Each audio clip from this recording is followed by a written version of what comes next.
Are you ready? నటించడం ఆపే. నటించడం ఆపే.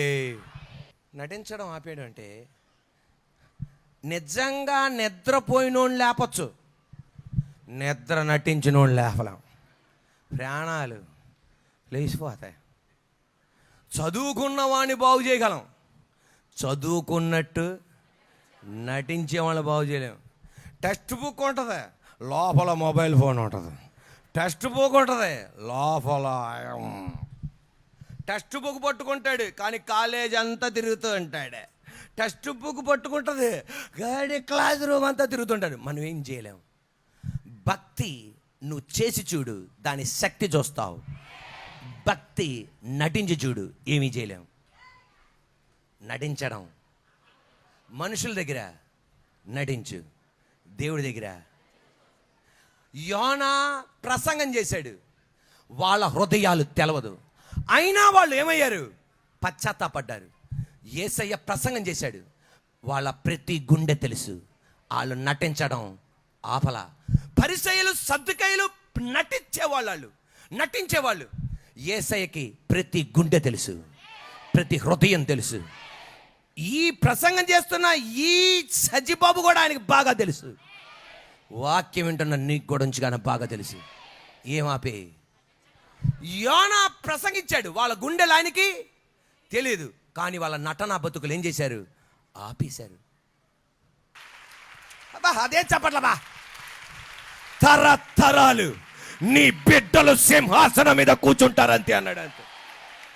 Praise the Lord. నటించడం ఆపేశారు. నా యేసయ్యకి 12 మంది శిష్యులు, అతని ఇన్నర్ సర్కిల్ 12 మంది శిష్యులు కూర్చున్న వాళ్ళందరూ ఏమనుకునేవాళ్ళు తెలుసా? ఇశ్రాయేలు ప్రజలందరూ ఏమనుకునే తెలుసా? ఉంటే యేసు ప్రభుకే శిష్యులుగా ఉన్నాడు రా బాబు అనుకునేవాళ్ళు. కానీ వీళ్ళకి తెలిసి ఇలా బాధ. ఫస్ట్ ఓడికి సెకండ్ ఓడికి పడదు, 5వ ఓడికి 12వ ఓడికి పడదు, 11వ ఓడికి 6వ ఓడికి పడదు, యోధా ఇస్కరియోతుకి పేతురికి పడదు, ఎవ్వరికి ఒకడికొకడు పడదు. బయటికి బాగున్నట్టు లోన మొత్తం మొక్కలైపోయింది. ఏ బతుకు? నటించడం. యేసయ్య అనుకున్నాడు, ఇది నా బిడ్డల్లో ఉండకూడదు, ఇది నా శిష్యుల్లో ఉండకూడదు, దీన్ని నేను స్టాప్ చేయాలి. ఈరోజు నా భార్య భర్తల బతుకులో ఒకరికొకరు పడదా? ఇంటిలో ఐక్యత లేదా? ఎందుకండి కారులో తిరగాలి, మనం బంగ్లాలో ఉండాలి, మంచి కారులో ఉండాలి, మంచి వస్త్రాలు ధరించుకోవాలి. దానికి మించి నీ ఇంట్లో శాంతి వర్ధిల్లాలి, ప్రేమ వర్ధిల్లాలి, కనికరం వర్ధిల్లాలి, కృప వర్ధిల్లాలి, ఐక్యత వర్ధిల్లాలి. యేసయ్య అనుకున్నాడు, దీన్ని స్టాప్ చేయాలి. ఆమేనండి. ఈరోజు నువ్వు కూడా అనుకోవాలి, దీన్ని స్టాప్ చేయాలి. సరిపోలా. యేసునామములో దీన్ని స్టాప్ చేయాలి. నా ఇంటిలో స్టాప్ చేయాలి, నా ఇంటిలో నటన బతుకు స్టాప్ చేయాలి, నా ఇంటిలో నటన బతుకు స్టాప్ చేయాలి. నా బిడ్డలో ఒక ఐక్యత కలగాలి, మాలో ఒక ఐక్యత కలగాలి, మా పిల్లలకి మాకు ఒక ఐక్యత కలగాలి, అత్త మామలకి ఒక ఐక్యత కలగాలి, అమ్మ నాన్నకు ఒక ఐక్యత కలగాలి. నువ్వు ఒక నిర్ణయం తీసుకుంటే దేవుడు ఆపరేట్ చేయబోతున్నాడు. దాన్ని దేవుడు ఐక్యతను నీ ఇంట్లో ఉండడానికి ఆజ్ఞాపించును గాక, సమాధానాన్ని ఇంట్లో ఆజ్ఞాపించును గాక, ఆరోగ్యాన్ని ఆజ్ఞాపించును గాక, ఐశ్వర్యాన్ని ఆజ్ఞాపించును గాక. అంతే. దీన్ని స్టాప్ చేయాలనుకున్నాడు. అంతే. Are you ready? ఇంట్లో నటన బతుకు మారాలంటే ప్రార్థన మాత్రమే కుదరదా, నువ్వు కూడా ఏదోటి చెయ్యాలా. బిర్యానీ తినాలంటే ప్రార్థన చెయ్యాలి, కానీ నువ్వు ఏదో ఒకటే లేదు అన్నయ్య చెప్పాడు ప్రార్థన చేసేది వస్తాడు రా. ఒక్కోసారి వస్తుంది, ప్రతిసారి అలా రాదు. గ్యాస్ స్టవ్ వెలిగించాలా, గ్యాస్ బండ తెచ్చుకోవాలా, గ్యాస్ స్టవ్ వెలిగించుకోవాలా, బియ్యం తేవాలా, పసుపు తీసుకురావాలా, కొబ్బరి నూనె తీసుకురావాలా, మాంసం ముక్క తీసుకురావాలా, ఏలక్కాయలు తీసుకురావాలా. చూసారా, ఆడోళ్ళు ఏమన్నట్ల, మగోళ్ళు ఇలా ఇలాగ అంటున్నారు. సూపర్ ఫార్ములా అన్నా నీది అన్నట్టుగా. Are you ready? కందిపప్పు తీసుకురావాలా, బఠానీ తీసుకురావాలా, కరివేపాకు తీసుకురావాలా, స్టవ్ మీద పెట్టాలా, చెమటోర్చాలా, కొంచెం త్యాగం చేయాలా, ఫుడ్ పైకి వస్తుంది. యేసు ప్రభువారికి నటన బతుకు మారడానికి ఊరిక మాటలతో కుదరలా. డాబా పైకి పండి అన్నాడు. డాబా పైకి వెళ్ళారు, అందరిని కూర్చున్నారు. యేసయ్యకి తెలుసు ఒక్కడ కూడా ఏ స్వభావం లేదని. ఆమెను మాత్రం అంటారు వాళ్ళంతా, చప్పట్లు కొడతాను సూపరు. వీళ్ళకి ఒక్కడికి తగ్గింపు స్వభావం లేదని యేసయ్యకి తెలుసు అన్నాడు. బేసిన్ పట్టుకున్నాడు, టవ్వలు పట్టుకున్నాడు, ఒక్కొక్క శిష్యుడు పాదాలు కడిగాడు. ఫస్ట్ శిష్యుడు పాదాలు కడిగాడు. ఆమేనండి. మీ ఇంట్లో 12 మంది లేరుగా, పోనేమో ఫుల్ అయిపోతుంది. మీ ఇంట్లో ఒక అద్భుతం జరగాలి, ఒక్కో మాటకి ఆమెను అంటూ ఉండాలి. ఫస్ట్ శిష్యుడు పాదాలు కడిగాడు. రెండో శిష్యుడు, మూడో శిష్యుడు, 4, 5, 6, 7, 8, 9, 10, 11, 12 ప్రతి ఒక్కడి పాదాలు కడిగాడు. ఏడ్చేశారు, అందరూ కౌగిలించుకున్నారు.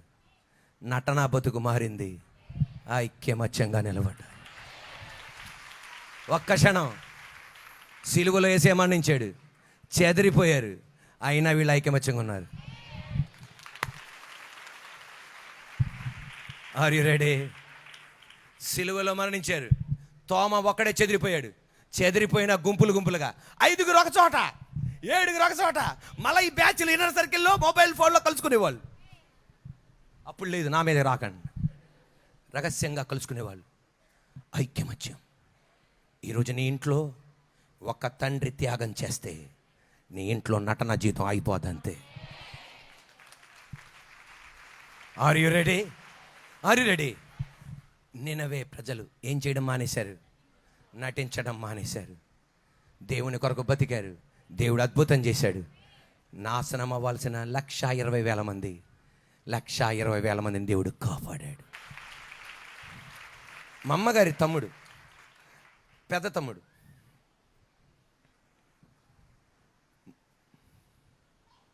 పాస్టర్ పిఎస్ మ్యాథ్యూస్ గారు ఇక్కడ ప్రసంగం చేశారు. ఆయన మస్కట్లో, ఒమాన్కి క్యాపిటల్ మస్కట్లో ఉద్యోగం చేస్తున్నాడు. మంచి జీతం సంపాదిస్తున్నాడు, లక్షలు గటిస్తున్నాడు. దేవుని ఆత్మ చెప్పింది, నువ్వు పరిచర్యకి రమ్మని. రాజీనామా చేసి వస్తుంటే అరబ్ స్టేట్ అడిగాడు, ఎక్కడికి వెళ్తున్నావు అన్నాడు. నేను పరిచర్యకి వెళ్ళిపోతున్నాను సార్. పరిచర్య అంటే ఏంటి అన్నాడు. యేసు ప్రభు వాక్యం చెప్పడం, ప్రార్థన చేయడం, బాగోలేని వాళ్ళకి ప్రార్థన చేయడం, యేసు ప్రభు ద్వారా స్వర్గం అని చెప్పడం అని. నీకెవరు జీతం ఇస్తారన్నారు. ఎవరెవరండి? కాணிకలు ఉంటాయి ఇలాగా, దశం భాగాలు ఉంటాయి అలాగని. ఏం నమ్మకం ఉందా బాబు? ఎందుకు ఇక్కడ నువ్వు వదిలిపెట్టి వెళ్తున్నావు? ఇంత శుభ్రంగా ఉండేవాడివి. నీకు ఎంతమంది పిల్లలు అన్నారు. నాకు 3 మగ పిల్లలు. భార్య ఉందా? భార్య ఉంది. మరి ఇప్పుడు వెళ్ళి ఏం చేస్తావు? వాళ్ళకి పెళ్ళి అయిపోయి ఏమైనా చేతుకుంటే వెళ్ళు అప్పుడు పరిచర్యకి. ఇప్పుడు వెళ్ళి ఏం చేస్తావు? నీకు జీతం తక్కువైపోయిందా? నేను ఈ జీతానికి మించిన డబల్ జీతం ఇస్తా, ఎక్కడే ఉండు నువ్వు. లేదు సార్, దేవుడు చెప్పాడు సార్, నేను వెళ్ళిపోతాను సార్ అంటే, నీ కర్మ. కొంచెం పెద్ద అమౌంట్ ఇచ్చి పంపించాడు. పరిచర్యకి వచ్చాడు. దేవుని సన్నిధిలో నేను అబద్ధం చెప్పట్లా. పరిచర్యకి వచ్చాడు. మంచి ప్రార్థనాపరుడు, నిష్టగా నిజాయితీగా ఉండే దేవజనుడు. పరిచర్యకి వచ్చాడు. చాలని కాணிకలు, దేశం భాగం. 3 బిడ్డలు ఎవ్వరు స్థిరపడలా. పెద్ద కొడుకు కోళ్ళు బెంగళూరులో ఉంటారు. 15,000 రూపాయల జీతం. బెంగళూరులో భార్య భర్తల 15,000 జీతం అంటే ఎలా ఉంటుందో చూడండి. స్థిరపడలా. రెండో కొడుకు స్థిరపడలా. మూడో కొడుకు స్థిరపడలా. మా మామయ్య వాళ్ళ భార్య, మా అత్తయ్య, మా అమ్మతో అంటుందంట, మా ప్రార్థనలన్నీ ఏమైపోయినాయి? ఇంత అవసరమా మా ఆయన పరిచర్య ఉద్యోగం వదిలిపెట్టుకుని రావడం? ఇంత అవసరమా?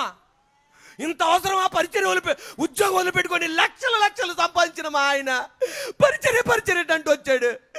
దేవుడు చెప్పాడు, ఎవరు చెప్పాడు అర్థం కాల. పెద్ద కొడుకు కోళ్ళ బతుకలాగా ఉంది. రెండో కొడుకు బతుకలాగా ఉంది. చిన్న కొడుకు ఇలాగున్నాడు. మా బతుకులేదు ఉన్నాయి. ఎంత బాగుండే భర్త ఎలాగైపోయాడు. ఏమైపోయాడు మా ప్రార్థనలన్నీ? ఏడవడం తప్ప కుటుంబ సభ్యులు ఎవ్వరు ఏమీ చేయలేకపోతున్నారు. అటువంటి పరిస్థితికి తీసుకొచ్చాడు. కానీ దేవుడు వదిలేలా. ఒక్క నెలలో పెద్ద కొడుక్కి కోడలకి ఖత్తర్ దోహాలో మినిస్ట్రీ అంటే రాజుగారికి సంబంధించిన హాస్పిటల్లో ఉద్యోగం ఇప్పించారు. రెండో కొడుకుని ఇప్పుడు ఆమెననాలి దుబాయ్లో ఉద్యోగం ఇప్పించాడు. మూడో కొడుకుని అమెరికాలో చదివించాడు. చదువుతున్నారు, ఇప్పుడు అమెరికాలో చదువుతున్నాడు. అయ్యగారు, అమ్మగారు, మా అత్తయ్య గారు, మా మామయ్య గారు న్యూయార్క్లో పరిచర్య చేస్తున్నారు. ఇప్పుడు చప్పలు కొట్టాలి. మా అత్తయ్య మా అమ్మతో ఏడుస్తూ ఫోన్లో చెప్తున్న మాట, యేసయ్య గొప్పవాడు.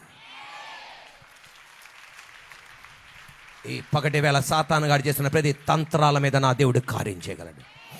నీ ప్రార్థనలో విసుగు చెందకు, దేవుడు కార్యం చేస్తాడు. దేవుడు కార్యం చేస్తాడు. యోనా తన కోసం ప్రార్థన చేసుకున్నాడు. మన యేసయ్య తన కోసం చేయలా, మన కోసం చేశాడు. యోనా కంటే